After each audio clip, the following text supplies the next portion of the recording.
네, 머스노 5입니다. 개장 전에 알아야 할 5가지 뉴스 함께 짚고 가도록 하겠습니다. 먼저 첫 번째 뉴스는 엔비디아 관련 소식인데요. 엔비디아 주가가 간밤에 4% 이상의 급등세로 거래를 마감했습니다. 여러 가지 이슈가 있었는데 H200의 수출이 개시된 것으로 나타났습니다. 다만 파이낸셜 타임즈는 어제 중국의 우회 수출은 차단하고 나섰다라고 보도했는데요. 관련된 뉴스 함께 만나보시죠. 반도체 기업 엔비디아의 주가가 현지 시간 14일 4% 상승 마감했습니다. 인공지능 반도체 H200의 중국 수출이 실제로 시작됐다는 미국 고위 관료의 증언이 나오면서입니다.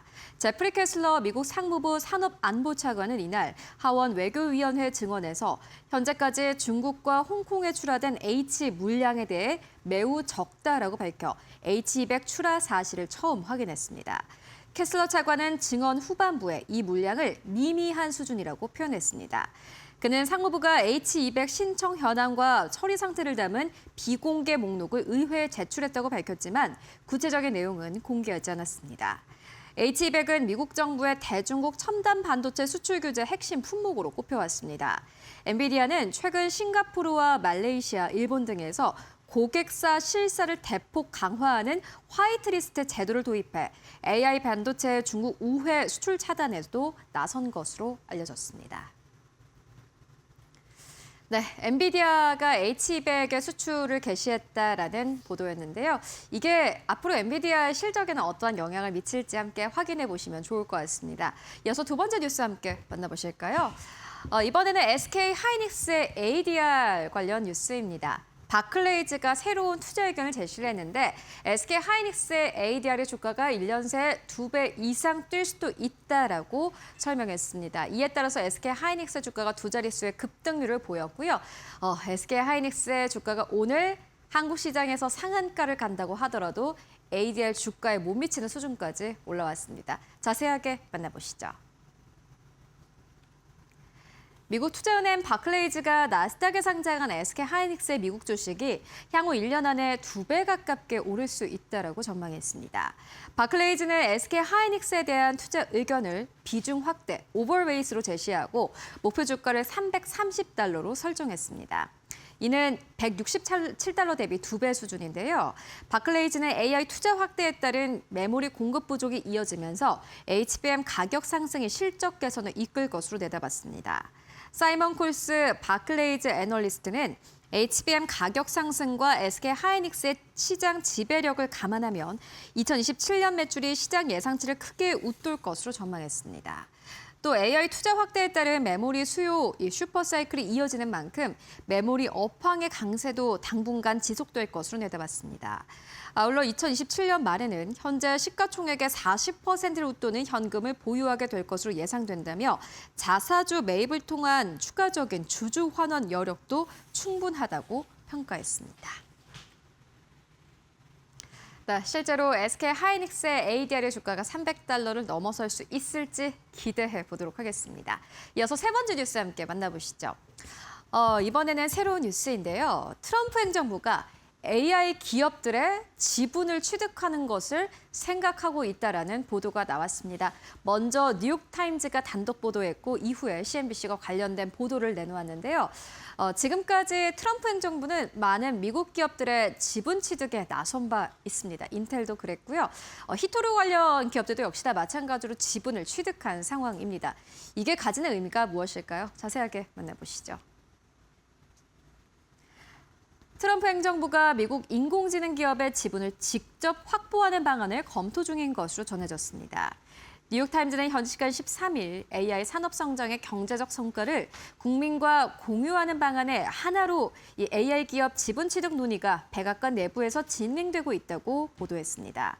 또 챗GPT 개발사 오픈 AI의 샘 올트만 최고 경영자도 최근 CNBC 인터뷰에서 백악관과 관련 방안을 협의하고 있다고 밝혔습니다. 논의는 미국 정부가 신생아에게 투자 계좌를 지원하는 트럼프 저축계좌 정책에서 시작됐으며 AI 기업 지분을 활용해 안정적인 수익을 제공하는 새로운 투자 모델을 만드는 방안이 검토되고 있는 것으로 알려졌습니다.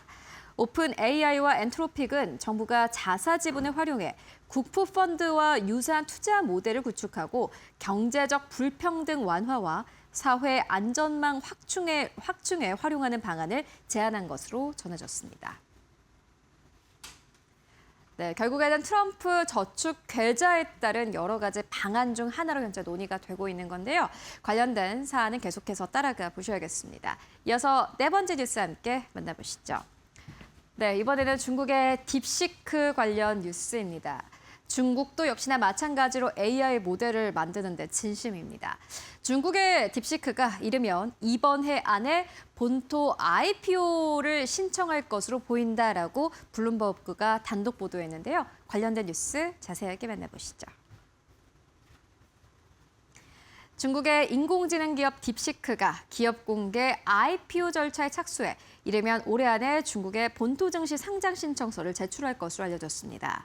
블룸버그는 현지 시간 14일 소식통을 인용해 딥시크가 올해 IPO를 신청하고 2027년 상장을 목표로 하고 있다고 보도했습니다.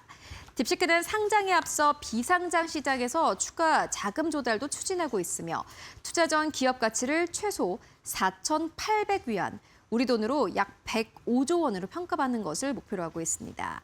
지난 6월 첫 외부 투자 유치 당시 기업 가치는 약 500억 달러였으며 이번에는 최소 100억 위안의 추가 자금을 조달할 계획인 것으로 전해졌습니다. 회사는 확보한 자금을 AI 컴퓨팅 인프라 확대와 연구개발 등 사업 확장에 투입할 계획입니다. 미국의 첨단 반도체 수출 규제 속에서도 고성능 AI 모델을 선보이며 투자자들의 관심을 끌고 있습니다. 네, AI 경쟁은 격화되고 있습니다. 앞으로 딥시크가 본토 IPO 상장에 따른 기업 가치를 얼마나 또 인정받을 수 있을지 함께 확인해 보시는 게 관전 포인트가 되겠습니다. 이어서 마지막 뉴스로 옮겨가 보시죠. 이번에는 IBM입니다. IBM이 간밤에 실적을 발표를 했습니다. IBM은 실제로 부정적인 실적을 발표했습니다. EPS 매출 모두 다 시장의 예상치를 하회했는데 CEO가 직접 나와서 우리가 생각했던 것보다 일단은 소프트웨어 쪽으로는 좀 수요가 적다라고 이야기를 했습니다. 앞으로의 실적도 문제인데요. 자세하게 만나보시죠. 미국 기술기업 IBM이 시장의 예상에 못 미치는 2분기 잠정 실적을 발표하면서 주가가 1987년 이후 가장 큰 일일 하락폭을 기록했습니다. IBM은 2분기 매출이 172억 달러, EPS는 2.93달러를 기록할 것으로 예상했습니다. 이는 시장 전망치 매출 178억 6천만 달러와 주당 순이익 3.01달러를 모두 밑도는 수준입니다. 회사 측은 소프트웨어와 인프라 사업 부진이 실적 악화의 주요 원인이라고 설명했습니다. 특히 AI 투자 확대 속에 고객들이 메모리와 서버 등 하드웨어 구매를 우선하면서 소프트웨어 관련 투자 비중이 줄어든 영향을 받았다고 밝혔습니다. 아빈드 크리슈나 최고 경영자는 고객들이 6월 말부터 서버와 스토리지 메모리 확보를 위해 자본 지출을 재배분했다며 이 같은 변화의 규모를 예상하지 못했다고 밝혔습니다. 또 회사가 변화하는 시장 환경에 충분히 빠르게 대응하지 못했고 다수의 대형 계약이 예상했던 일정에 성사되지 못하면서 실적 부진으로 이어졌다고 설명했습니다. IBM의 주가는 이날 장중에 25% 넘게 하락하며 1987년 블랙 먼데이 이후 최대 낙폭을 기록했습니다. 네, 그래도 간밤 시장의 전체적인 흐름은 IBM보다는 반도체 쪽에 조금 더 쏠리는 흐름 보여줬습니다. 일단은 오늘 한국 시장에서 관련된 기업들의 흐름 기대해 보도록 하겠습니다. 지금까지 머스트 노우 5 함께 알아보고 왔습니다.